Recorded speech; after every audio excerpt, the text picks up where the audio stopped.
On today's episode of The Glue Guys, we are diving deep into that mailbag, the mailbag that has been languishing in the off-season. We are bringing it back to life and listening and reading and answering. Wow.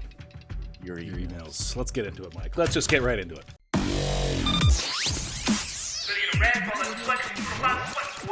Welcome back to The Glue Guys. This is Mike here. Say hello, Brian. Hello. Check us out on X.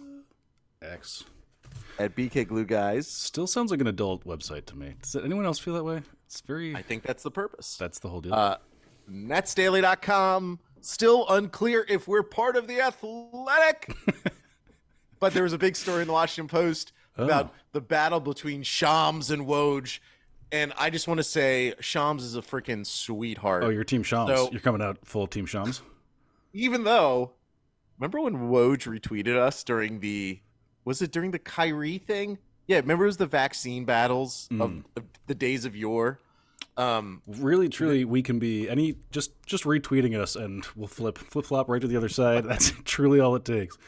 I don't know if people remember, during this was the time when Brian and I were forced to watch press conferences involving local municipalities, including the city of New York. Mike, I mean, that's doing some heavy lifting for you. That is...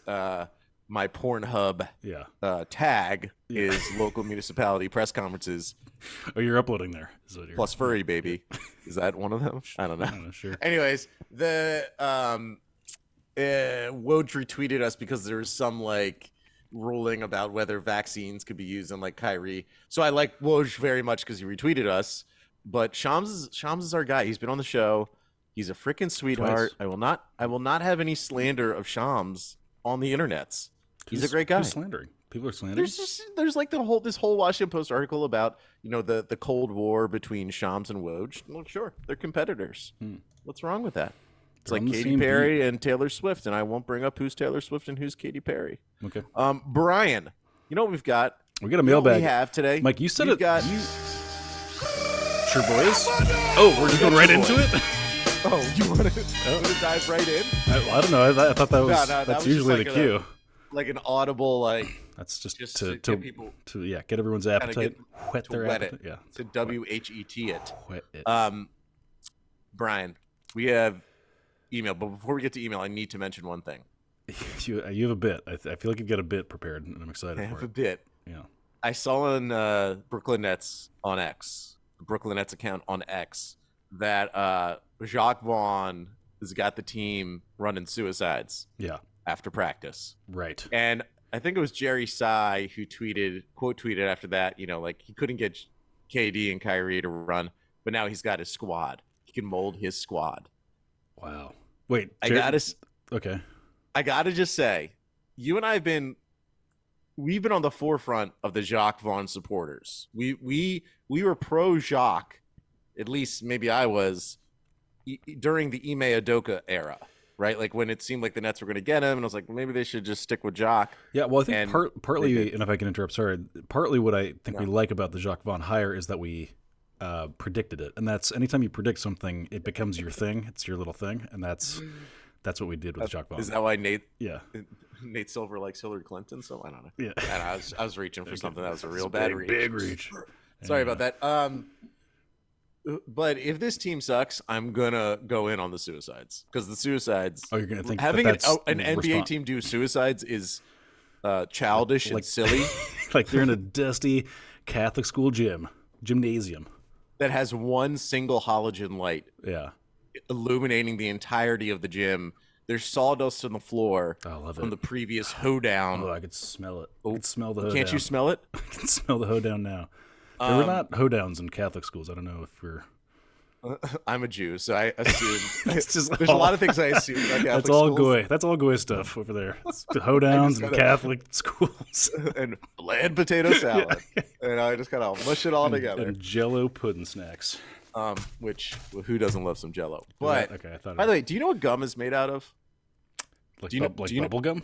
Yeah, do you know what all gum is made out of? Xanthan? I don't know. What? Rubber and plastic. That is gum. Gum is, I was sitting with my son, 5 years old. He loves to chew gum. And I'm like, no on the gum. There's only so much gum a child should have. Okay. And then we're like, let's see how gum is made. Discovery Channel. Guess how it's made? Rubber and plastic. So we're chewing rubber and plastic. Does that sound healthy to you, Bri? Does that sound like a good life choice? I'm a big gum guy, so you know where I'm going to fall on this. Yeah. I have Turkish gum, Falim. It's flavorless. That's maybe. Oh, because that. Tell people why you have that. Well, I don't know. I know why you. To sculpt your. Oh yeah, to sculpt my jaw. That's the joke. It is really hard to chew. It's not the joke. That wasn't the joke. It's part you of. Told me that was. That's what my wife. That was part of the joke for my wife. Okay. Yeah. Fair enough. Should we get in the mailbag? Yeah, let's do it. Let's get in there. First up is cheer boy Robert Greco. I feel like a Roman wrestler, a Greco. I feel like I peaked super hard on that. Incoming hot take. He titles this one. So get ready. Stand back. Rob in Oradell. Sorry, I doxed you, Rob. A pleasure to have you guys back. Thanks. Good to be back, Rob. Read with a face mask so your eyebrows aren't burned off. Face mask with just a whole face mask. This is like maybe a Halloween mask. Like you could use. Mask, yeah. I clicked on the link. So in the link, it's a Fanspo trade machine, and I can see Robert has an account with Fanspo. Can I say that I was going to go right past that because I don't click. First of all, I would emails with links, danger, red flags everywhere, and then also one with like a flame link on it. That, I don't know. For some reason, that looks sketchy to me. So I wouldn't. I'm glad you clicked on it. I would not. Yeah, I know that. Well, I'm on a corporate computer for the New York Times' corporate computer. So good. No harm, no foul. Yes. You can maybe the trade. Yeah, Let me just lay out the trade. And this is something that I have talked about. When we back in the day when we were thinking about flipping Mikhail Bridges, here's what it is: Bridges to the Rockets. Now it starts off with Kevin Porter Jr., who, if people don't know, he's been arrested for like felony assault, but he's a salary dump. I just don't think, and he also has a contract where you can get out of it after this year and only have $1 million left on it. But right now it's labeled at $15.8 million for 4 years, but it's a kind of contract you can get out of this year. Alperen Şengün, Cam Whitmore, who I think the Nets were a pick away from probably getting, or maybe they even skipped Cam. And then it's the Nets' first-round pick in 2024. It's the OKC or Brooklyn Nets pick in 2025. It's Brooklyn Nets pick in 2026. Swap rights with the Nets in 2027, and a first-round pick in 2029. So essentially, this idea, it is explosive that we are starting off. That is explosive. Rob, you are a devil in a red dress because you start off. This is our second show back from our summer hiatus, where Brian was writing his memoirs, and I was trying to figure out how to get a PlayStation 3 mod onto my Dell desktop so I could start playing video games on my Dell desktop. Wait, a PS3? Hold on. Wait. I'm trying to figure out how to play video games on my Dell and not pay for them. Specifically a PS3? Well, that's the current process I'm on because I want to play NCAA football. And for some reason, the rabbit hole that I've ended up in, because this is a world that there's a lot of compressed files being sent my way and a lot of shady downloads. Because Windows, I forgot, I had not had a Windows computer for years, and I forgot the wild west of downloading things on a Windows. Okay. It is utterly terrifying. What I want, and Brian, I think you could help me. This is right up my alley. I'm surprised that I'm only just hearing about this now. That's more. I'm offended, actually. I was literally going to call because I was like, "There's two people in my life. One is you. One is Matt Parker. Oh, who could very much seems like could help me in this circumstance. Matt Parker, friend of the show. Matt Parker is just gonna be like, just go buy the video game on Steam and don't be a psycho. Okay, if I so can that's not an option. That's just not. Matt Parker did emails. That's just not. So we'll talk after the show. Love it. Yeah. I need to get free video games. Okay. Pronto. Anyways, the trade that Rob Greco outlined is Bridges basically for all the Nets picks to come back. Let's even take a step further back. It's just like the conversation is trade Mikhail Bridges. Let's forget about like is this a good trade or not or whatever. Like I'm sure we can bat that idea back and forth. but it's less interesting than just doing the big conversation that needs to be had. Is this the time to? Man, can you believe we're starting out this podcast with a Mikhail? I should have pre-read the emails. Probably should have done that, but I didn't. Here we are. So we're starting off with that. Do you think any of the logic makes sense for trading? I mean, everyone has the right price. Everyone's got a price. Yeah, and no one's untradeable. But I think the thing. I will quickly just say the thing to understand about this is that the Nets could, by effectively trading with the Rockets, get all their first-round picks back, thereby allowing the tank process to proceed at the level that it should. But in general, the big question that you're talking about, the Mikhail Bridges, do you trade him, do you not? Which is really not even a debate anymore amongst Nets fandom, because I think people have fallen in love with Bridges. There's been this escalation of his viewpoint, of his standing in the league, right? When the Nets got him, he was viewed as like a third or fourth option on a good team. I mean, he was the fourth option on a team that went to the finals.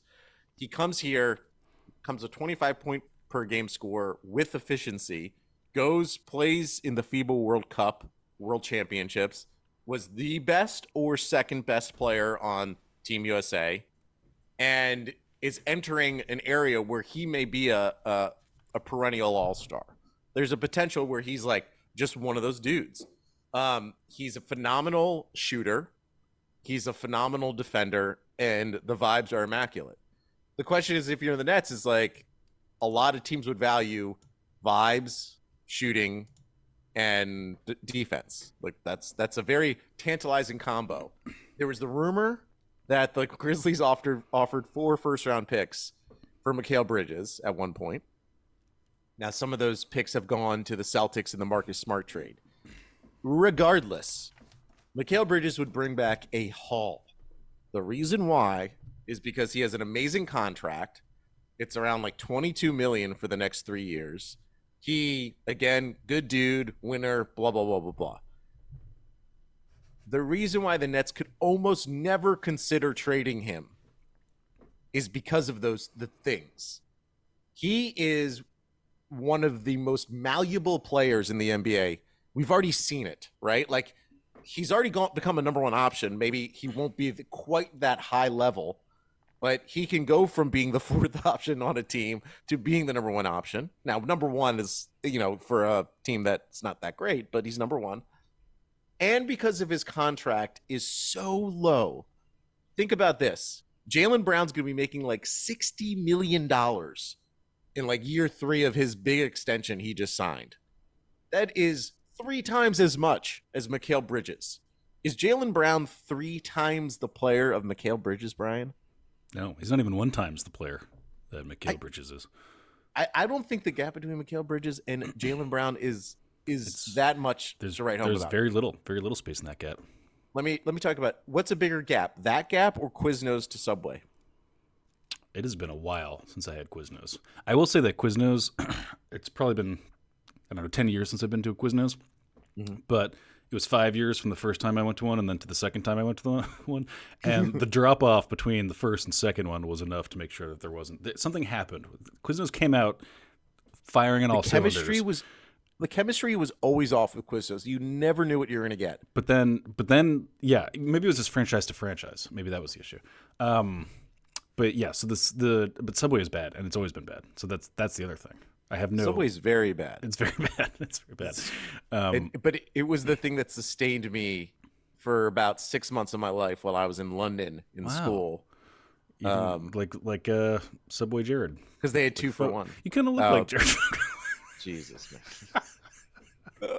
Sorry. I've always taken that as a compliment. I don't keep up with the news.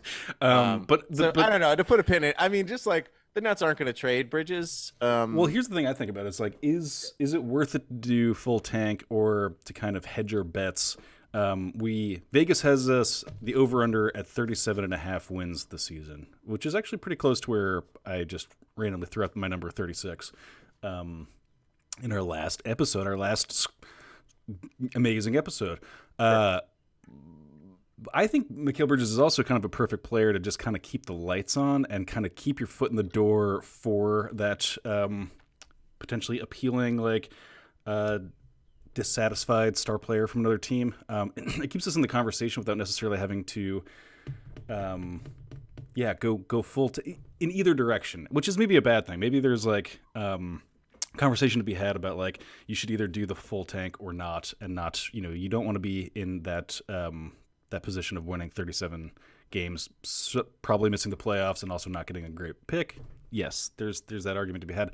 But I think for like just the Nets geographically and in the zeitgeist of where they are in the NBA, it's worthwhile to keep a little bit of competitive fervor afoot, just because you want to be part of that conversation if there should be a dissatisfied star who might want a big old trade in a new place. Does that make sense, Mike? Am I crazy? Yeah, I'm going to say one more thing about this, because I really don't think Bridges will get traded. He's making $21.7 this year, $23.3 next year, and $25 million a year from now. That's 3 years averaging out to $23.3. Bruce Brown, we love Bruce Brown. Bruce Brown is making more money than Mikhail Bridges this very season. Mm-hmm. Okay, so the thing that people need to know is that Mikhail Bridges is just about the best contract in basketball. Just about. For what we think he probably is, and maybe even what he's going to continue to grow into, best number one contract in basketball that's not a rookie. Like Victor Wembanyama, I guess, would technically have the best contract in basketball. Right. Here's a couple of the other players around Bridges' contract. DeAndre Hunter, Aaron Gordon. Aaron Gordon's good, but the reason why he's okay. Doing well is because he's on the team that he's on right now. Jared Allen. We love Jared Allen. Kendall Johnson. Kendall Johnson's contract declined, so it's a little bit better. But it's sort of like the fifth starter on most teams, right? The fourth or fifth starter. Bridges is probably the best player in the Nets. Yeah. I mean, I don't think that's controversial, right? His contract will only continue to be very exciting, very tantalizing. The Nets have him for at least 3 years. The great thing about him is that if this season sucks, they could trade him this offseason for the 4 first-round picks to teams that there will be a bigger market after this season for Bridges than right now. So many of the contenders, if you just look around the deals that have happened, are tapped out. They just don't have picks to give. They don't have interesting players to give. The Nets could be in a good position to trade Bridges if they really need to. I don't think they will. Yes, sir. Team me up. Next up, cheer boy, Matt Parker. Matt Parker, friend of the show. I feel like this is a great time to not be in contention. This is piggybacking off of what you were just saying, Mike. This is why I teed this one up in particular, because I did pre-read this one. So many teams are the all-list of all-ins right now, being in position for quick rebuild and then be on the upswing when all these teams are paying the price seems ideal. Given that, what's your bar for a successful season? What do you say, Brad? I think, and this is going to be tragic to go back to these types of conversations, but we're talking player development, dog. That's where we're going with this stuff. Like, and this is a conversation that is going to be hopefully not take too long to kind of not be batted around all season long. But like Ben Simmons, what do we have? What's the value? What's the asset? Let's hopefully get to somewhat of what. The problem is if it's not like, at least 80% of what we think of like as good Ben Simmons is like we're going to be continuously carrot on a string with like, can Ben Simmons come back to full swing, yada, yada. I disagree. I think this is it. But you think it's 10 games or is it 30 games or is it 50 games?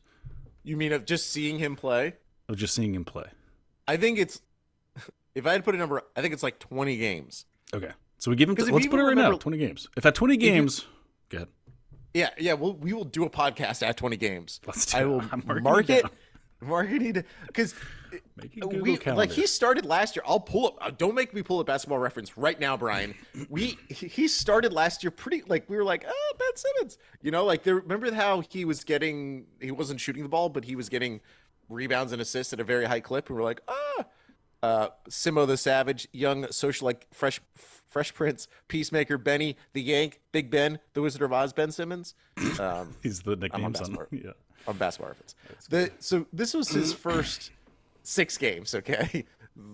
6 games. He was averaging like 7 assists a game, and he was averaging about 8 rebounds. and he was scoring 8 points. He was almost a triple-double. But I need 20 games. That's a quarter of the season. Mm-hmm. And what are his numbers? What are his numbers at 20 games that make you say he's back or he's not back? Give me the over/under points, assists, rebounds. 7 rebounds, 7 assists. If he's at 14 points. 14, 7, and 7. He's back. I'm feeling good. Okay. And right. You know, because like the whole concept, this whole new argument that he's been developing, which I appreciate, because I know this is like, my back was very problematic, which you and I we were also on the forefront of. The back is a bad. You are the king of understanding the complexities of a bad back. The back whisperer. Yeah, I do have my Achilles. You have your back. Yeah. Okay. It's my corner. My neck and my back.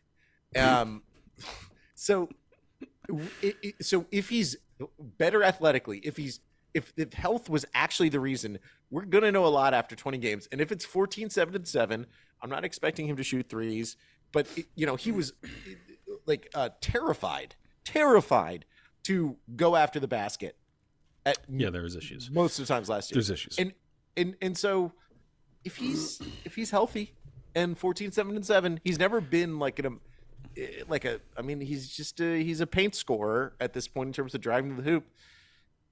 You know, if he shows the athleticism and he helps the Nets fast break really explode, I'm gonna feel pretty good. 14. Is that unreasonable? 14. I just like to think of it as I like using a like dumb sports brain sort of binary on this. Like either he's back or he's not back, and I like having an arbitrary number of games. I just like the way that we frame this whole conversation. Should we done 18 games? Is that better? Would 18 have been better? It's just dumb, and I love it. But yeah, I mean, to Matt Parker's point, I do think that like, generally speaking, it's about like, is Mikhail Bridges, are those 25 points per game? Are those real numbers, or is that fugazi stuff from just having a small sample size theater from last season? Things like that. Just trying to value our assets appropriately. Yeah, this team is all about understanding. It's not the entire portfolio; it's elements within the portfolio that we need to see strengthen. Like when Wall Street evaluates a business, it's not necessarily like you look at Disney, right? Disney makes a ton of money off of the cable sub packages, right? But Wall Street doesn't care about how much money Disney makes off of that. They care about digital subs and Disney Plus growth and growth parks and things like that, because the cable business is declining. Sometimes I'll be honest with you. Sometimes I stop listening to what you're saying and I come back and I'm like, whoa, hold on. What are we talking about? Wall Street does not necessarily value how much money you make. They care about growth.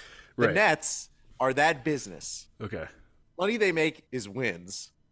They're probably not going to have a ton of wins, right? This won't be a 50-win team. No. Well, Vegas it might be. what? Well, it could be lightning. That'd be a in a magical bottle. season. Could be that'd be a magical season. Well, the problem with the Nets and being a Nets fan is that we had that one magical season when Jason Kidd got traded, and so now there is like a lingering hope, I think, born of that one season. But anyways, do you think there's a feeling out there that this could be a magical season? So I think every season you should have a little bit of your magical season, like probability, the same way that we have any other probability. I think it's pretty low, but I'd say there's like a 8% chance of a magical season. You never know. If Ben Simmons really 8%, huh? Not 7? 8? I was gonna. Yeah, it was 7.8, and I rounded up to 8. Okay, that's fair. That's what I thought. I didn't want to call you out directly on that. I rounded up. Let's just do another one.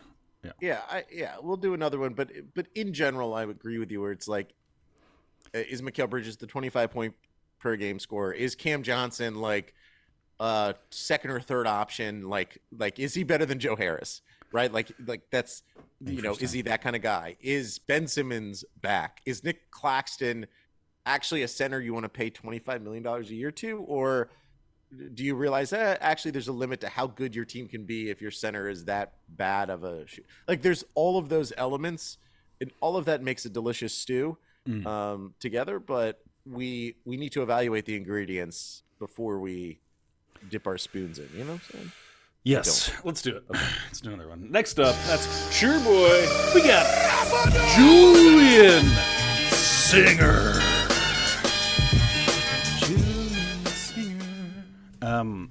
Okay, we got a bunch of questions here. I'll read the disclaimer. if you want, and then you can read them. Right. Julian has one of those emails that has a paragraph disclaimer, so be careful. I'll just start from the beginning. Let's do number one. The Nets. No intro, by the way. Julian, just matter of fact. I love that. The Nets seem to have gone into overdrive on the Ben is healthy PR. Do they actually believe it? ? And let's play along and say he's even 80 to 90% of Philly Ben. Sure.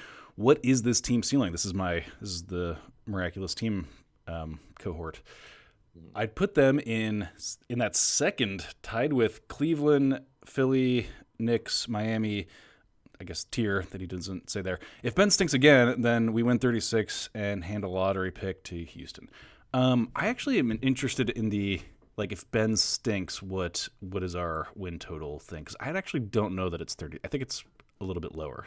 If Ben's a true just empty, maybe doesn't play or whatever, I do think we fall.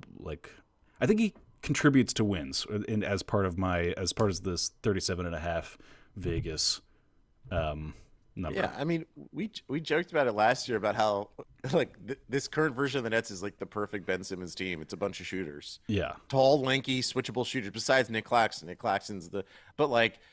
Spencer's is one of the more malleable guards. He's been lead ball handler. He's been off ball with guys like Luka, Brad Beal. Not that him and Brad Beal really got along. Seemingly, him and Kuzma definitely do not get along. But there is this vision, the miraculous. If we're looking into that burning bush, right, and God is speaking to us and saying the Nets are a 50-win team. I think that's how the Torah works. That we see Ben Simmons running the break like a gazelle, and then Bridges, Cam Johnson on the wings, Royce O'Neal shoot, all these kind of athletic shooters are flying around him. Ben driving to the hoop, dishing out open three, bang, bucket, Nets, score. Wow. I feel like I'm there. This is amazing. Yeah, so I could see that. I don't put them, even if Ben, though, is at 80 to 90%. Because, again, 90% of Philly Ben is, very good. It's very good.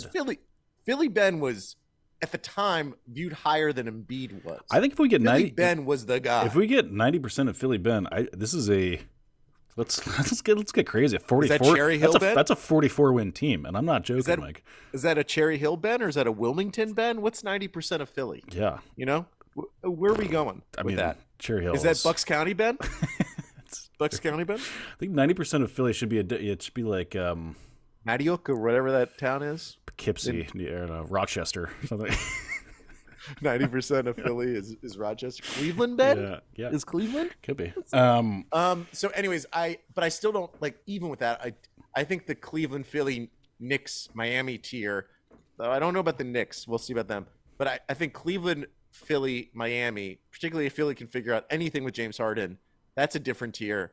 The Nets are sort of in that 7 to 10 team battling for the play-in, battling to get out of the play-in. You think that's where they're going to be? You think they're there even if we get 90% Philly Ben? Because I think we are kind of in that Knicks. I would actually break up this. He's got 4 teams in there. I'd break that up to maybe a second 0.5 tier. Sure. A B tier of the second tier, in which the Knicks and maybe probably Philly are going to be in. But I think we get there. I think honestly, I think it's a 44-win team. I'm going to call it right now. If we get really good Ben Simmons, miraculous Ben Simmons, wow. I think we're in the middle pack of the playoffs. Okay. Next question is, my adoration for big game James Harden grows with each twisting of the knife to Morey and Philly. How do you see that one ending? I think James tanks his play and gets dealt. I think this was Jake Fisher. No. By the way, sorry to interrupt. Did you see Jake Fisher's question to Ben Simmons at the press conference? Shout out to Jake. He's been on the show. I love him, but that was a hilariously tell people. So basically, Ben Simmons is up at the podium. Right. It's the second question. He's pretty geeked to be there. He's new year, new me, Ben Simmons energy. And the second question is Jake Fisher. He's so you missed media day 2 years ago when you were with the Sixers. Do you remember what you did that day? instead of going to media day was the question, and which is a hilarious thing to ask. I think it's a great. I mean, that's how my mind would work. It's like what I did do? some laundry or like what? What? Did you try to get like a video game onto your computer for free? That's what I would. Just the combination of PS3 and Dell. I'm like so intrigued of what you could be. What kind of retro gaming you're into right now? A file decompressor that has a. I don't know what to do. I don't know PCs. File decompressor. The combination of PC plus PS3 is just. I'm intrigued, but I'm out of my depth. But immediately Ben was like, next question, and Jake was like, okay. Like it was that energy of like, I'm gonna ask this question. Like it could be a fun question, and then like this person. It's like when you walk up to someone at a bar and start talking to them, they're like, no, and you're like, okay, oh, sorry. Like that's the energy an amazing insight into. Has that ever happened to you, or somebody just says no? I would never walk. I would never walk up to anyone at a bar. Like okay, I mean, I would because I have the comfort of marriage. You know, like I'm not worried about. You know what I mean? Like, you're talking about like in a woman talking to a woman at a bar, and they just say no, and they put up their hand and they say, "Stop! Somebody help me!" No, yeah, I've seen it in film. Yeah, in film. Yeah, okay. Particularly, there's that Steve Carell, Ryan Gosling, Emma Stone one, which is really good. Have you ever seen that? I have to think about the movie. Anyways, how does this end? I have no clue. But Jake Fisher, speaking of Jake Fisher, is Yaron Weitzman from Fox Sports wrote a really good story. Basically, is like James Harden does everything on his emotions. And if anyone crosses him, they are out of his life. And it sounds like that's what he feels about Daryl Morey. And Daryl Morey's going to wait. Daryl's going to find a deal. Like we thought he couldn't trade Ben Simmons, but he did. Yeah. Okay, next question. Will Vaughn do the right thing and commit to CT, which is Cam Thomas, for 20 to 25 minutes? Do the right thing. Look at how loaded this question is. It is loaded up. It is a fully loaded potato. If any team should be able to cover his defensive deficiencies, it should be the one with Clax, DFS, Bridges, Simmons, and Royce. Brian, I've been waiting for this question. Do the right thing and commit to Cam Thomas. Just do the right thing. So here's what's happened. We have abdicated our throne all summer. We didn't pod. So the thought leaders of Nets Twitter have run wild, run aflame with this idea that Cam Thomas is like the prince who was promised. Mm-hmm. I just want to remind people, wow. Cam Thomas has played under multiple coaches. Mike is back with a reality check, boys. And not a single time has Steve Nash or Jacques Vaughn giving Cam Thomas an ounce of a reliable rotation. Mm-hmm. There's a reason. As exciting as Cam Thomas can be, and he has hit game winners, and he had that stretch where he scored like 90 points in 2 games, and he is exciting. It was 3 games with 48 points, Mike. You know, I'm making the argument for my end, so I'm going to downgrade it. Oh, interesting. Wow, you're going to poison the well. Okay, yeah.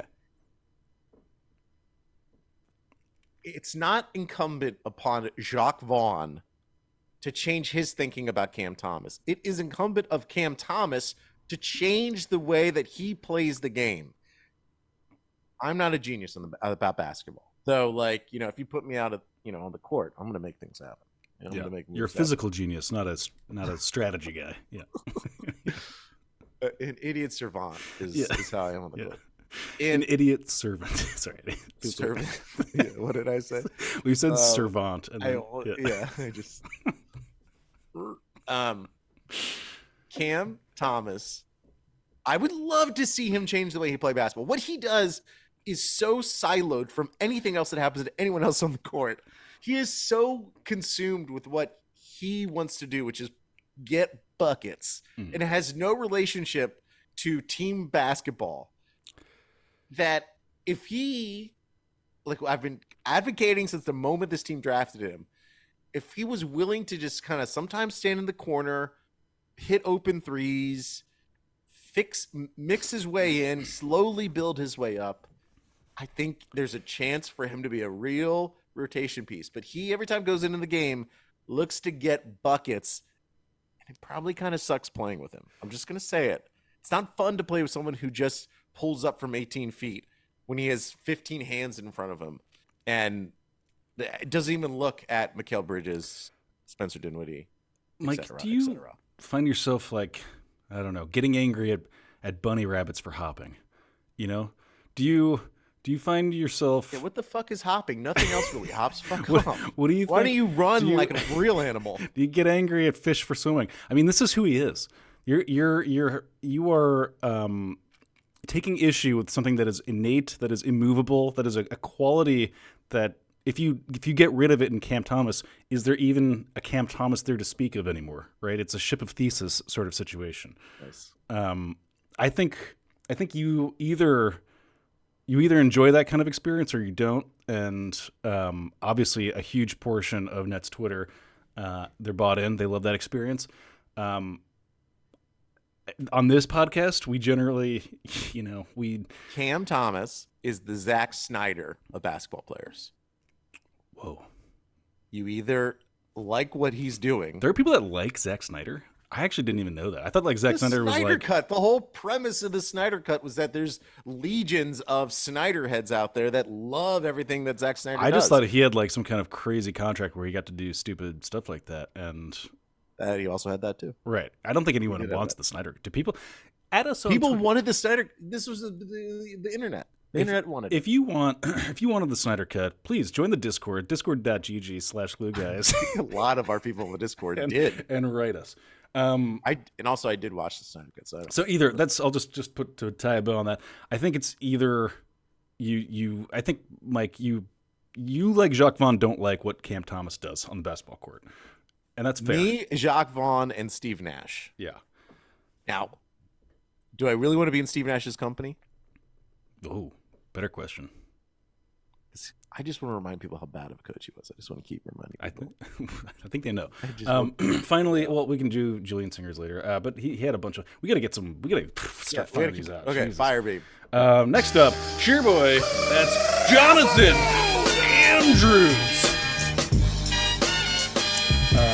Jonathan Andrews says, "Welcome back. Guys, Glue Nation, stand up. Let's go." My question is, do you think we should/will get in on the tertiary Lillard trade market? Brogdon may duplicate some of Dinwiddie's skill set, but he's a great talent and probably wouldn't cost much in terms of assets. Salary matching might get funky. It would either need to be Ben, Spence, or one of DFS/Royce, plus a bunch of youngsters in a trench coat. Keep up the good work, gents. Go Brooklyn. Let's go, Jonathan. Nice. I've thought about Malcolm Brogdon. I like the idea of Malcolm Brogdon, but we have not seen any smoke surrounding him. I don't hate it because he is a point. He's like Spencer, where I wouldn't trade Spencer. I wouldn't trade Ben. I think at some point they need to trade DFS or Royce. I believe the Nets are probably just gonna, because here's what Brogdon would do. It would make them win 0.5 more games, right? They would be a little bit more sound, a little bit better during the games. It won't have any real impact. Where DFS or Royce could bring you back a first-round pick down the road, which would be more beneficial to your franchise. So I don't think they're in on Malcolm Brogdon, though. If they trade for him right after this pod, God bless. Next up, God bless. Next up is Ryan Blake. Ryan Blake. Hey boys, been a glistener, which I don't know why we haven't used that term before. Glistener is that's a good one. You have used it before? Have I?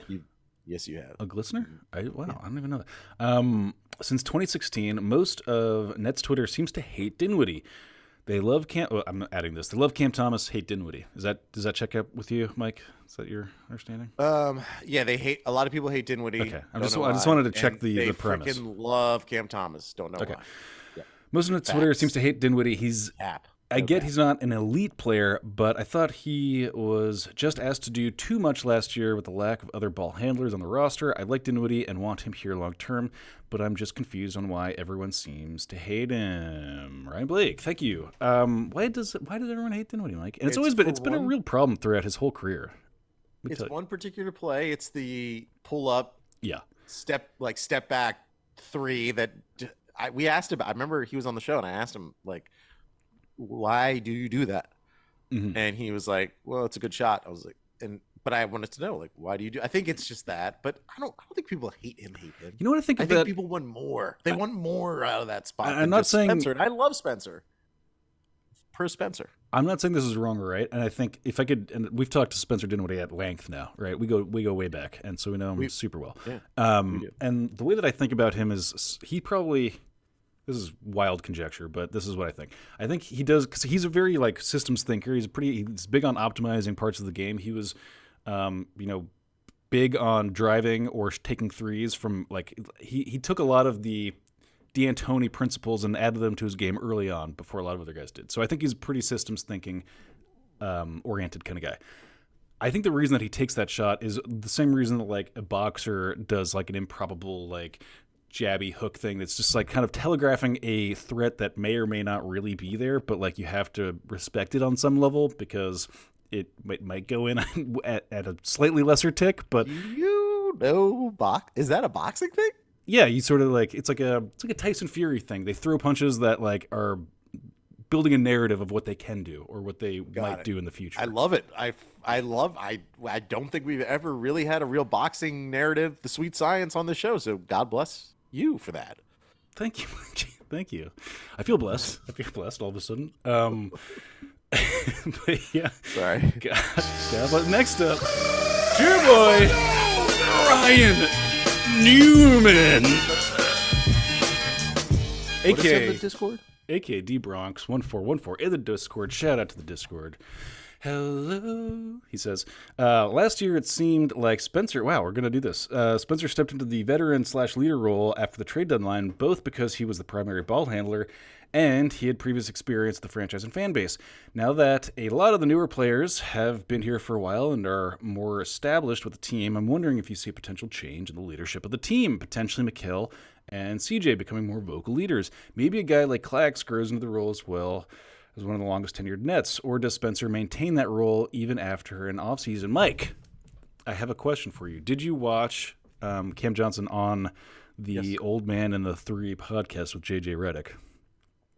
I did not, but there's I know JJ hyped it up as one of the greatest ever. He was great. I mean, truly, he had one of the most methodical analyses of just shooting threes from different positions on the floor, why you do certain things. And he had obviously watched a shitload of JJ Redick footage before that interview because they did like a 10-minute bit of Cam Johnson just like deconstructing the motivation for learning to shoot threes in the way that JJ Redick did. And it was like one of two things. A, like, first of all, Cam Johnson's obviously a genius. What is he going to do with that genius? I'm not sure whether it's going to be in the media or as a strategy guy after his career, consultant, as a consultant for McKinsey.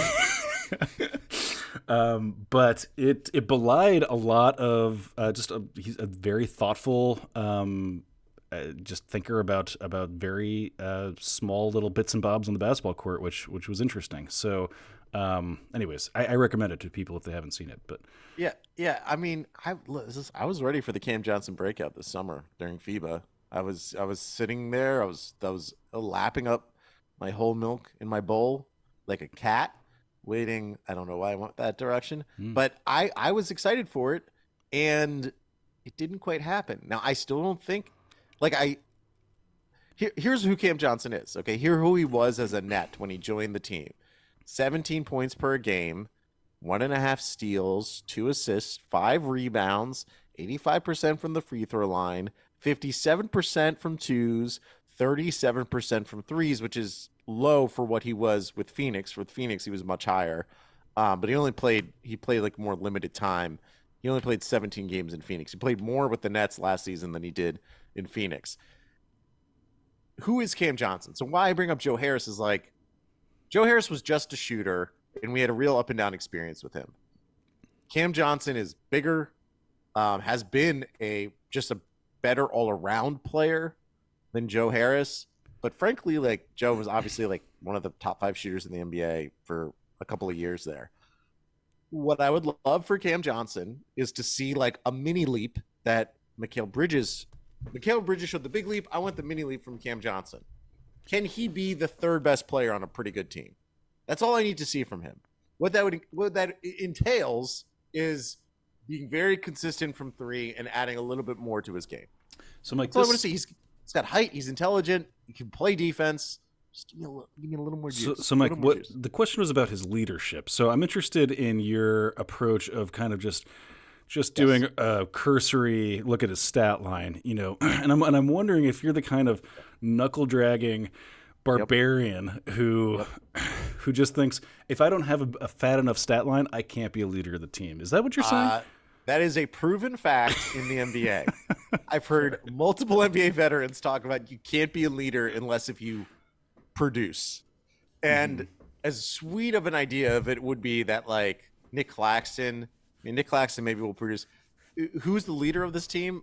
I mean, it's probably going to be Mikhail Bridges because he's the best player. And then who's the second leader after that? It'll be like it's just you're just totally deferring to the PPG, huh? That's really what it comes down to. Have you ever played like pickup basketball? Yeah, I played a lot. Yeah. Does the guy who sucks like me lead your team? Do you think I've ever led a pickup basketball game? You know who I am as a person. I'm like magnetic. Like people are drawn to me. Yeah. Right. People think I walk into a room, they feel it. They feel my presence. Yeah. Right. The room shakes. The room shakes. Yeah. The room conforms around me. But on the basketball court, I can't lead shit because I don't produce. And I think basketball is a sport you need production to lead. So who's going to be the leader?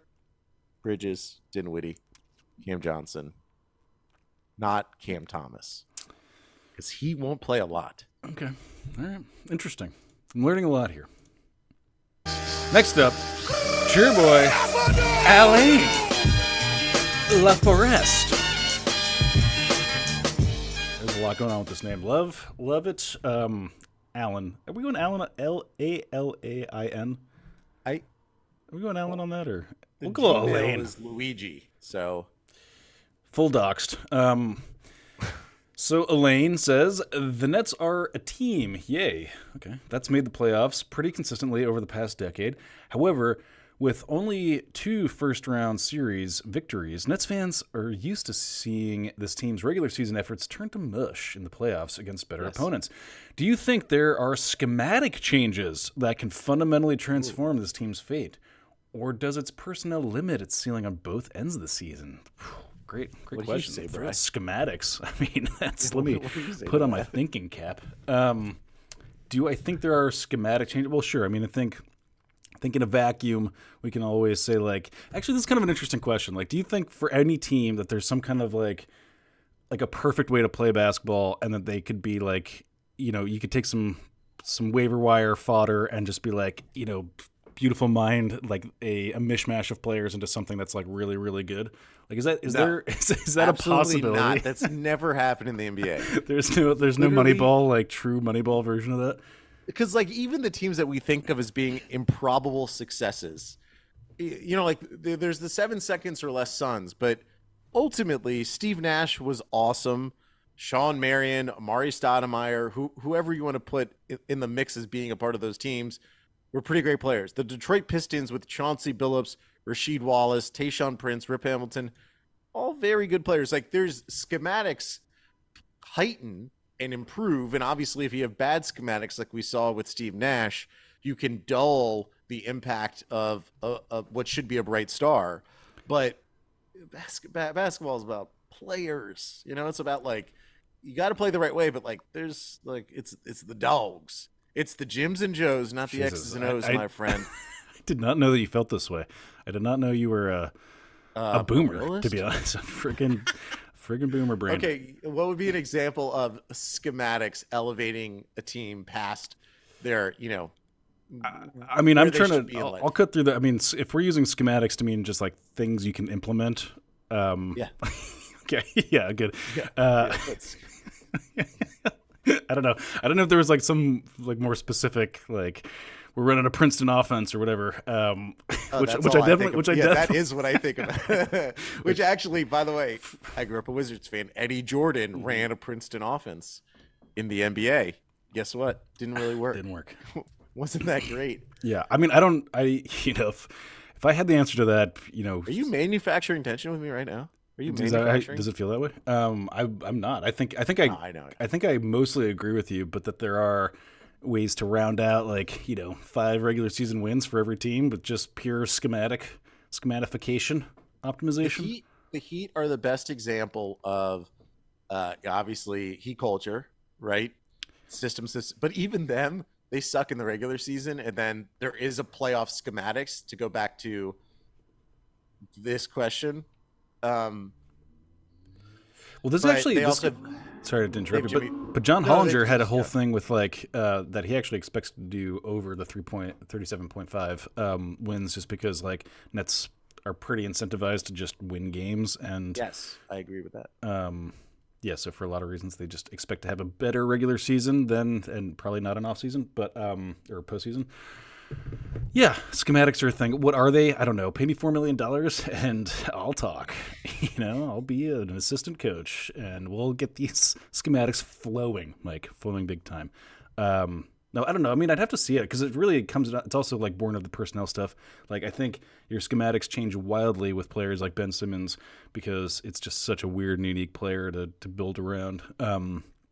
And combine him with anybody, and especially people like Nick Claxton, and we're schematifying in very different ways from night to night. Well, I will say quickly, Jacques Vaughn talked about wanting to put Claxton more in drop coverage instead of switching everything. Which you got roasted for on Twitter. I saw people didn't like that you pushed back on that. I mean, I'm all for showing variation of defense. Again, to go back to Miami or think about what Nick Nurse has done in Toronto, Toronto would just always mix up what they were doing, and I appreciate that. In the end, the Nets have maybe about one of the best switching basketball teams in the history of the NBA defensively. If Ben Simmons is, just remove the offensive side of the ball for a sec. Ben, DFS, Bridges, Cam, and Nick Claxton, everyone's 6'8" or over, super long, super athletic. Yeah, it's the greatest switching. If you want to sub in, take out DFS and put in Dinwiddie, okay, 6'5", and then 6'8", 6'8", 6'8", 7 foot, 7 foot, or 6'10", 7 foot. It's the greatest switching lineup potentially in modern NBA history. I like mixing up defenses, and I think it was asked the question. He was being honest, why would you not experiment with it? I understand the idea behind it being keep him closer to the basket. He could affect more of the shots near the basket. I think they're just going to switch everything. That's what the responses weren't about that though. They're like, hey, numbnuts. What about rebounding? Ever heard of it? Go back to sleep. Rebounded. I know. That's rebounded. I'm on your side with this. I actually think why don't optimize for something you can actually do really well versus something you're pretty just not in position to do well. I don't know. That's a good. Yeah, that's a good. Very smart, Brian. Oh, thanks, Mike. Let's do one more. Why don't we do one more? Next up, cheer boy.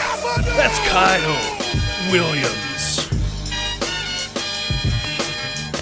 Kyle Williams says, all right, and this one's for you, Mike. Yes. Let's say you got the chance of having Lonnie Walker be the backup shooting guard or Cam Thomas.